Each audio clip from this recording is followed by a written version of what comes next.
Pwede ka na po magsimula, Congressman Mike Defensor. Thank you, Mr. Speaker. Gusto ko lang pong, Mr. Chairman, sa ating pong mga kasama, sa ating pong mga guest, Mr. Ricardo Tan, napanood niyo po ba yung, kasi marami na hong mga detalye na napag-usapan tungkol dito, napakatikina lang issue na to. Siguro isa po ito sa makukumpara sa pinakamahirap ng issue ng ABS-CBN, katumbas marahil lang yung issue ng PDR. Pero napanood niyo po ba yung tao na binibigyan ng social amelioration program ng pera ng gobyerno tapos isinoli niya? Sabi niya hindi niya kailangan. Napanood niyo po ba yun? No, Sa Channel 2 din po yun, lumabas sa news. I haven't seen it. Baka Netflix po yung napapanood niyo, Mr. Chairman. But may I ask, yung mga kasama niyo po yun, nakita niyo po ba yun? Yung inyong news na may binibigyan na social amelioration program, pero hindi tinanggap? Yes, can I read, Mr. Serrado? Yes, Your Honor. I think it was covered by our news program. Yes. Alam niyo po, yung taong yun, legal yung kanyang pagtanggap ng pera. Pero hindi niya tinanggap dahil alam niyang hindi dapat. Ang sabi niya, ibigay niyo yung perang yan dun sa mas nangangailangan dahil kaya ko pa. In the same manner, ito pong issue natin ay parang ganito. Legal, wala akong kayong kaso, sabi ni BIR, sabi ni PESA, at ng mga ahensya. Pero nakikita natin na mayroong problema. Kagabi ho, pinakinggan ko si Congressman Barsaga. Ang sinabi niyo sa Senado at inilabas niya dito ho sa Kongreso, ang kilim niyo from 2016 to 2019. Pa nga, ang nakalagay doon, pero sabi niyo nga, Mr. Tan is 2018, but whatever. Nasa 14 billion pesos ang binayaran niyong taxes. Tama po ba? Yung pinalabas na video kagabi. Yes, Your Honor. That's correct. Nung tanungin kayo, yung pala ho bayad ng mga empleyado niyo sa withholding tax. Yung po ay bayad sa expanded VAT. Tama po ba? Your Honor, that figure came out during the Senate hearing early this year. And galing po yun sa BIR mismo. And I believe at that time, kasali po yung withholding tax on compensation. And I think the rationale behind that was, should ABS cease operations, then those taxes would also cease to be paid because the employees would no longer be employed. Tama po. At iisa-isayin ko po yung binanggit nyo, pinanood ko lang po ito kagabi, income tax, sweldo ng inyong mga manggagawa. Sweldo ng mga tatrabaho sa ABS-CBN. Sweldo nyo po, kayong mga nandito. Value-added tax, withholding tax on compensation, expanded withholding tax, final withholding tax, real estate tax. Sa VAT po, pagbibenta ninyo ng mga programa. Pero ang bulto po ng 14 billion ay sweldo ng mga tao. Yung tax sa sweldo ng mga tao. Tama po ba? Tama po. Alam mo, Mr. Tan, you studied abroad.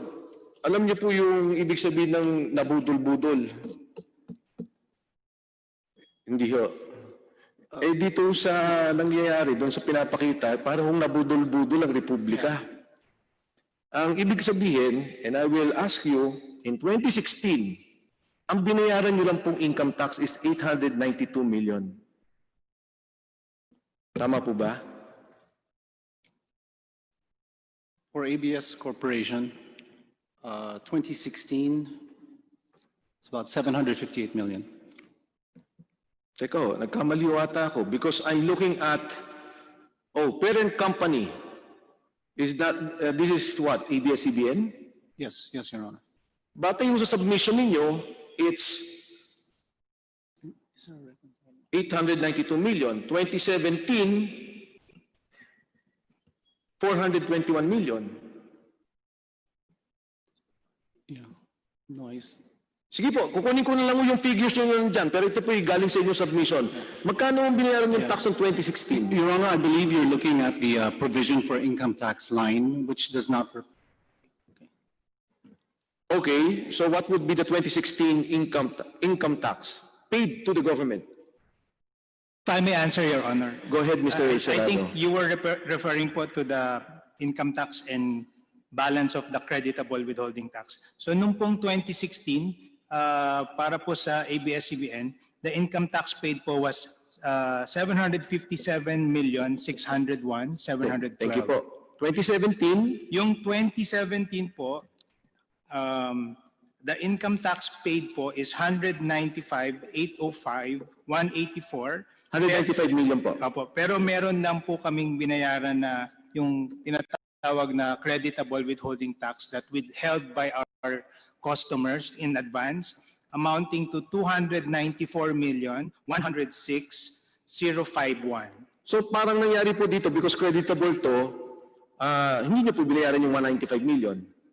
Technically po, ano po yan? You have to add po. So technically, ang total po na paid in advance through creditable withholding tax is 195 plus 294, about 489 million. Okay, So in-apply ko na po yung Opo. tax payment. Sige po. At tapos sa 2018, Noong 2018 naman po, 163,955,793. Yun naman pong balance of the creditable withholding tax is 312,084,970. yung creditable withholding tax po is, ano po to? Saan ang galing? Ito nga po yung CBIR po ensures that all large taxpayers pay taxes kahit po hindi kumita or kumita Okay. via creditable withholding tax po. Okay. 2019, 2019 po, income tax po is 203,266,698. Balance of creditable withholding tax is 140,431,382. fair po ba, Mr. Senado, na sabihin kung tanggalin na natin yung creditable withholding tax because anyway, yun naman po yung naman-menos nyo doon sa mga binabayaran nyo sa future payments. Tama naman po yan. It can be applied on future Opo. payments. Dahil But- parang kung ini-insure lang ng BIR na may pondong nakalagak sa kanila. Opo, pero ang ibig sabihin lang po nun na kuha na po yun in advance ng BIR. So 2019 is 203 million. 203,266,698. Kung i-add ko po ito lahat, siguro po more or less nasa 1.4 billion pesos. More or less. Hindi ko na po i-eksaktuhin. Tama po. Tama po. Okay. Ang sabi po ninyo, 14 billion, pero ang total niyong binayaran is 1.4 billion for 2016, 2017, 2018, 2019. Tama po yan. Okay. Alam niyo po, ang galit ng madami, o hindi naman galit, sabihin na natin ang pinagtataka ng marami, kasi po yung GMA 7, 2018 lang po, ang binayaran niyang taxes is 1.4 billion. Yung pong 2018, ang binayaran niyang taxes is 928 million. Income tax po ito, income tax. Ikayo po, 4 na taon, 1.4 billion. Kaya po, marami nagtatanong dito sa Big Dipper, paano nangyari na mas malaki ang ABS-CBN, mas malawak ang sakop ng ABS-CBN, mas maliit ang binapasok na taxes niya. Kaya po pumapasok yung pagtatanong tungkol doon sa Big Dipper. Kasi gusto lang makita paano naitago to. Ngayon, sabi ko kanina ng mga tao doon sa PESA, lahat, may mga problema. Ito, tatanungin ko na lang po sa inyo, yung pong creative programs, ito po bang Big Dipper ay nasa distribution? O digital lang po siya at saka yung repurposing? It's not in the business of distribution. It's in the business po of digital archiving and repurposing po. And reformatting. Reformatting. So parang service siya. Service po. Apo. So pag may binigay kayo sa kanilang mga pelikula, programa, aayusin po nila yon. If Okay. I can give you po an example, para lang sige po po. mas maganda po. When you watch po television sa Pilipinas, you see po our programs na nakahati-hati with commercials. So yan po yung gagamitin for outside. So they'll have to stitch it back in the TV format. And then, lilinisin po yan, depende po sa saan siyang pupuntuhan na bansa. Halimbawa, if it's going to the Middle East, there are certain restrictions po as to what can be shown on television. That has to be cleaned up in order for it to be aired. And after that po, it can be subtitled in the language or what do you call this? Dubbed in the same language. And then, iba pa rin po yung format from TV to mobile to ano. Yun po yung, and then archived po siya in digital so that you can actually draw it or get it at real time. Opo. Almost every year, ang binabayad niyo po dito sa mga ganitong trabaho is 3 billion. Tama po ba? More or less, 3 billion pesos. Yung from ABS-CBN Corp po, it's about 838 million. I-combine na po natin kasi meron po kayong, tinanong na po ito kanina, merong creative programs, ABS-CBN Film Production, Sari Manok. So meron pong ganyan. It's correct, Your Honor. It's about 2.6. So, makes 2.6 billion. Kasi ang pagkakaalam ko, wala naman si GMA ng ganitong klaseng kumpanya, pero nagagawa nila ng mas mura. Of course, you argued earlier that, it's market price. But all I'm saying is, nagagawa po nila ng mura. Dito po sa inyo, 2.6 billion ang binabayad din niyo sa kumpanyang to. Your Honor, that's precisely one of the big differences between ABS-CBN and GMA, although I don't really want to make comparisons, but we have a very strong international presence, Your Honor, and the Filipino channel, as you may know, is watched by millions of Filipinos. I think Mr. Tan, di ba, this is parang service siya, that's skill. So you're saying this is better quality?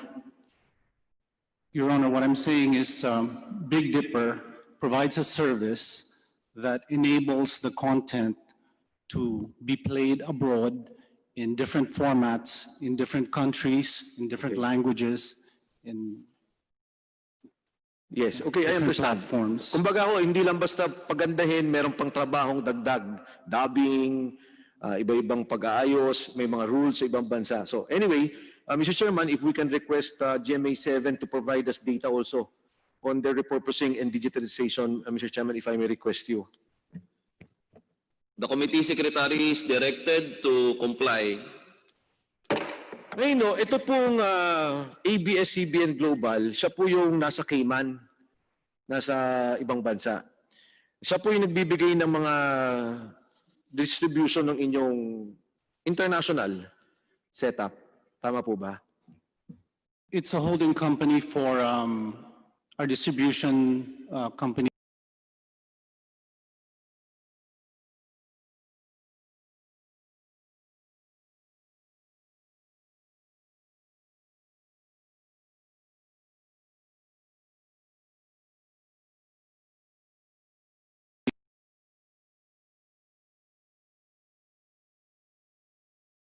Doing a distribution in the international market. There is a licensing agreement between ABS-CBN Global Hungary and the various other companies in different regions. And they in turn forge deals with companies in their, in the region that then are able to distribute the content. So for example, in the United States, if you have a cable subscription to, I'll just say a cable TV operator, the TFC would be an option for a subscriber, and they would pay the cable operator, and we would take a revenue share. If I am in the US, I will be talking with ABS-CBN Global. Is that correct? If I am in the Middle East, I would be talking with ABS-CBN Hungary. If I may answer po, if you're in the US, let's say you're like Direct TV in the US, which is a cable. Yung business model. Di ba ho? Meron kayong produkto dito. Lagay na natin ang probinsyano. Ito po ba ay binibenta ninyo sa ABS-CBN Global o binibigay nyo lang po sa kanya to distribute? Ito po ay pinaghahatian po ng ABS-CBN Hungary at ng ABS-CBN Corporation ang pag-produce po ng content na ito. At in exchange po, si ABS-CBN Corporation gets the Philippine exploitation rights, while ABS-CBN Hungary gets the international exploitation rights, which then allows them to distribute it via the different companies that we have to establish in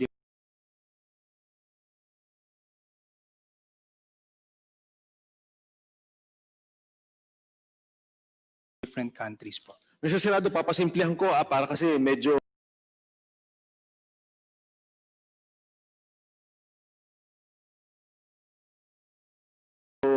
komplikado ng kaunti. Ang probinsyano, ibabato ko na po sa international. So si Hungary ang kukuha. Kaming dalawa ni ABS-CBN magka-partner. Binibenta ko sa kanya ng 100 o hindi? O ano po, lisensya ba? Paano po? Yun po yung sinatawag ko na naghahati po sila sa production. So para pong negative licensing ang tawag. Okay. So yun po ay para po nag-equalize din po sila ng profit based on the revenue. So Okay. yun po yan. So kumikita po si Hungary, kumikita si local. Si local po, Si ABS-CBN. kumikita from exploitation in the Philippines. Si Hungary po would earn from exploitation outside of the Philippines. So kung ang bayad po 1 milyon, si local 500,000, si Hungary 500,000. Hindi po siya ganun ka-equal kasi po depende po sa revenue na ma-generate. Okay. At mas malaki po ang revenue na na-generate sa Pilipinas. Okay. Sige po. So, ito ho, medyo nakikita ko na yung buong picture. Ang nangyari po dito sa ating kay ABS-CBN, meron po tayong mga licensing agreement sa ibang bansa na kung saan iba ang tax setup nila. Ang ibig ko po sabihin, kung si ABS-CBN lang ang direktang magbebenta sa ibang bansa ng 100 piso, kita niya yon at itatax siya ng 100 piso. Pero dahil may partnership ako sa ibang bansa, yung 100 piso na yon, ang kinita ko lang 50, 30, 40. Yun lang ang pwedeng itax sa akin. At yung kita doon sa ibang bansa, may iwan po ang kita sa ibang bansa. Yan po ang simpleng litrato na mga pangyayaring ito. May gusto mo bang sumagot? Opo, attorney. Your Honor, while it is true that ABS-CBN could have distributed the content through a branch located in a foreign jurisdiction, then that income would have been reported in the head office, which is the ABS-CBN in the Philippines. Okay, Tama po. but since that income is also taxable in the country of source, then any taxes paid in that foreign jurisdiction can now be claimed as a tax credit in the Philippines, Your Honor. So in a sense, Your Honor, under our tax code, in a sense, it adopts a policy of tax neutrality, Your Honor. Tama po, attorney. Attorney, ilinaw ko lang po, no? Kaya nga po sinasabi ko sa inyo, wala naman kayong ginagawang mali. Wala kayong ginagawang mali. Ang katotohanan, ang gagaling po ninyo. Ang galing po talaga. Kasi kung ako po yung may kumpanya kasi laki ng ABS-CBN, kukunin ko rin po kayong abogado at accounting. Kasi maayos natin ng gusto yung aking setup and I could minimize the cost that I want for the company. Pero ang pinapakita ko po sa atin, sa taong bayan, yung setup. Kasi napansin ko, pasok sila ng pasok sa Big Dipper, pero medyo may mukhang mali eh. Isipin nyo 14 billion ang inyong kiniklaim na taxes, and yet ang binayaran nyo lang talaga is 1.4 billion. Yung bulk ng 14 billion, pera ng manggagawa. Ngayon, tinitingnan natin ngayon yung saan napupunta yung pagbabayad ng taxes. Kaya po, ang tanong ko lang is yung model. Kaya gusto namin ipaliwanag, Your Honor, na limbawa between ABS-CBN and Big Dipper, Your Honor, kasi may allegation na generate yung Big Dipper as a form of tax evasion. What I'm saying, Your Honor, if I may be allowed to explain, Your Honor. Go ahead. But even if Big Dipper was not created and ABS-CBN pursued digitizing and reformatting of the content, Your Honor. Because of the PESA law, Your Honor, that activity, ABS-CBN could have also applied for the registration of that activity with PESA, Your Honor. And therefore, it could have also qualified qualified for the tax incentives provided by PESA, Your Honor. In other words, even without Big Dipper, ABS-CBN, after qualifying for PESA registration, would now be subjected to two tax regimes, 30% regular income taxes under the tax code for its unregistered activities, and the tax incentives provided in the PESA law for its registered activities, Your Honor. So in other words, the tax impact to the tax authorities would still be the same, Your Honor. Attorney Carag, ang unang punto ko po kasi hindi Big Dipper. No, Kaya nga pwede, dililihan ko po muna sa inyo, tama po ba yung model ko na sinasabi ko dahil may mga distribution companies all over the world, therefore ang income ng ABS-CBN Corporation ay hindi lamang dito, kundi doon sa satellite companies abroad. Tama po. Tama po. Tama po. So because there are satellite companies abroad, yung tax regime kung saan ang inyong kumpanya, doon siya dapat magbayad. Opo. At dahil po ngayon, dahil sa nangyaring yun, siyempre pagdating sa Cayman Islands, 0% tax. Pagdating po sa Luxembourg, 2% tax. Statement of fact, yun lang naman po nangyari. Wow. Ngayon, sinabi nyo, yung Big Dipper, hindi naman to pagtatago. Ngayon, ito na, maganda na ito, pasukan na natin yung Big Dipper ng kaunti. Pero hindi po ako masyadong dahil na medyo nakita ko na ko yung buong setup. Yung pong Big Dipper, nung pong 2017, kumita po siya ng pera sa Hungary sa service revenues ng 1.4 billion. Kumita po siya sa ABS, kasi may 50% kayo kaya kailangan nyo talaga ng digitalization ng lokal because 50% of what Big Dipper is doing is also servicing your local company. Meron po kayong 838 million na binayaran, na kinita si Big Dipper. Yung pong Creative Programs Incorporated, yung ABS-CBN Film Productions, SNN at ANC, kumita po sa service revenues ng 468 million. Tama po ba? Isang taon lang po to, 2017. That's correct, Your Honor. Tama po. Ang binayaran niyo po na income tax based on the 5%. And because of the cost of services and expenses, 30 million lang po. 2017 po to. Big Dipper po not ABS. Big Dipper. 30 million. I have to check that figure, Your Honor. Okay, What I thank have you. is 119 million for 2018. 2017, sir. Mr. Tan, 2017 po. Anyway po, while you're checking, Mr. Tan, nag-cash dividends po kayo, cash dividends of 2.5 billion pesos. Okay, yes, Your Honor. Can I just answer? Ano?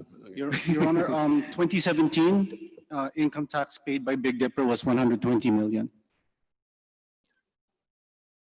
Income tax was 120 million. 2017. Minus na hulapat to deductible cost of services and expenses. Kasi ang nasa akin po 30 million. For 2017, Your Honor, Opo, 2017 the po. correct figure is 120.131 million. Yun po yung binayad in terms of income tax ng Big Dipper. Minus everything na po. Okay. Minus all the cost and expenditures. Those are the taxes that were remitted to the government. Okay, thank you. Yung cash dividends po was 2.5 billion. 2017 lang po, sir. Yes. Okay. Ngayon, gusto ko lang po ipaliwanag. Ito pong Big Dipper kumpanya ninyo. Dahil lahat po ng mga kumpanya ninyo nagpapagawa sa kanya. Yung bayad niyo po dyan, kita mo rin. Parang, kasi kumpanya mo rin naman yun in terms of the ABS-CBN family and the Lopez Inc. Corporation. So, ito pong kita nito ni Big Dipper, binigay nyo naman ngayon sa ABS-CBN Holdings. ABS-CBN. Ito po, hindi natatax.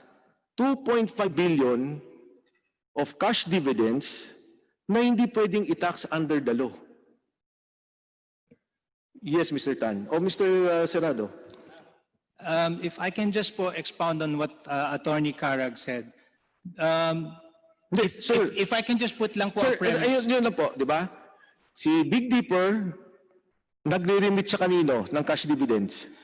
Big Dipper remits cash dividends to ABS-CBN Corporation Okay, because so it's intra-company 2.5 po. billion na binigay niya dito na cash dividends, hindi po siya na-tax. Tama po ba?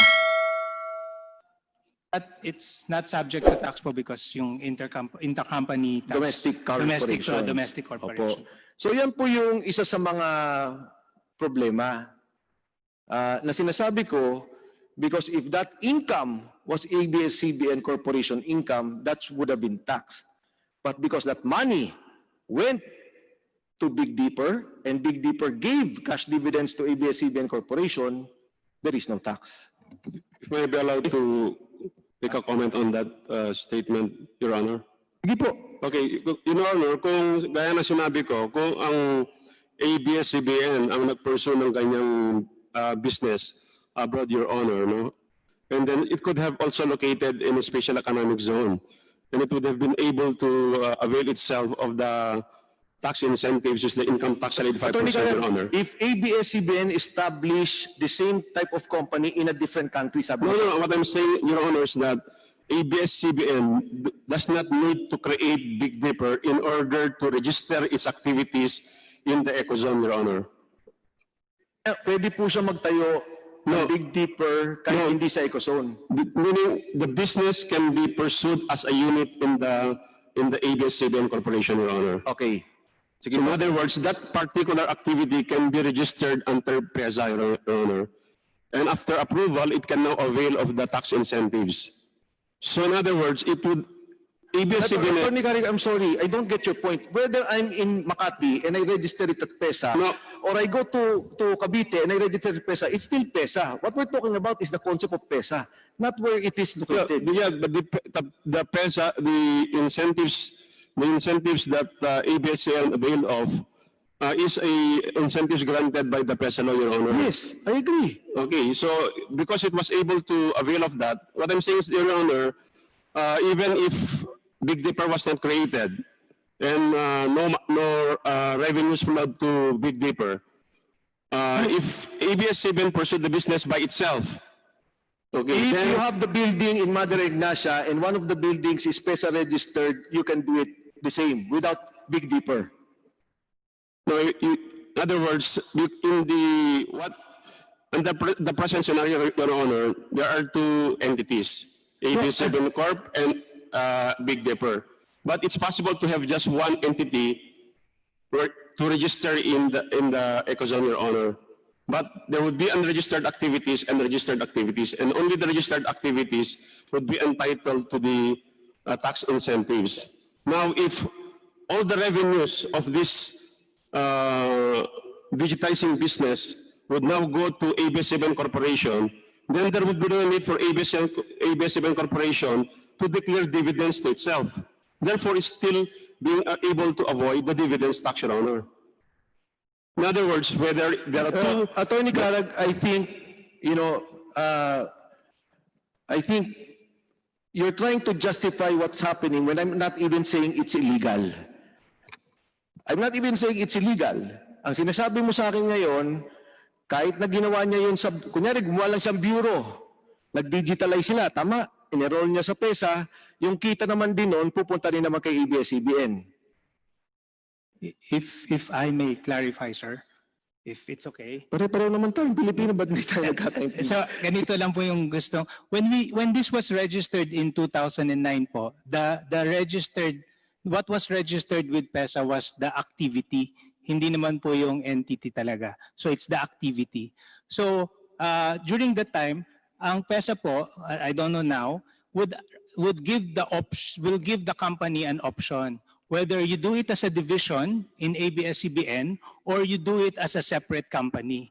What Attorney Carag was saying was, if it was made a division within ABS-CBN, those activities would have enjoyed the same tax benefits po. It would have enjoyed the income tax holiday and also the 5% tax. May diferensya. However po, it's administrative nightmare. No, it's not. There's a difference. There's a difference. Kasi po, No, Attorney, magkakaroon po siya before you ng- continue, sagutin niyo lang po ako. Yung kinita dito kay Big Dipper, ginawa sa inyong cash dividends, wala kayong tax. Kung ito po ay division ng ABS-CBN at itong income na to ay ABS-CBN, meron kayong tax. Yes, Attorney Garrett. None, Your Honor, because the income generated by ABS-CBN from its registered activities would still be subject to 5%.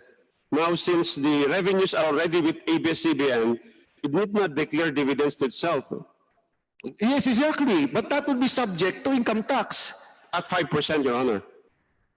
What 5%? It's already with the company, with the mother corporation, ABS-CBN. Chairman Mike Defensor, because excuse the me, income- Attorney Carag, ang naiintindihan ko po sa sinasabi nila, in layman's term, pinayagan sila ng PESA na i-register yung activity, hindi yung business. Kaya yung activity na mag-e-export ka, ay talagang magbabayad lang sila ng 5%. Tama po ba? Iyan po yun, Congressman Mike Defensor. Ang binabanggit po ni Attorney Carag, kung sa ABS-CBN naman to ginawa at niregister namin sa PESA, 5% pa lang din ang tax namin. Oo. Pero sinasabi nga, pero kung sa ABS-CBN yan, yung 2.5 billion na yon nakita, di ba?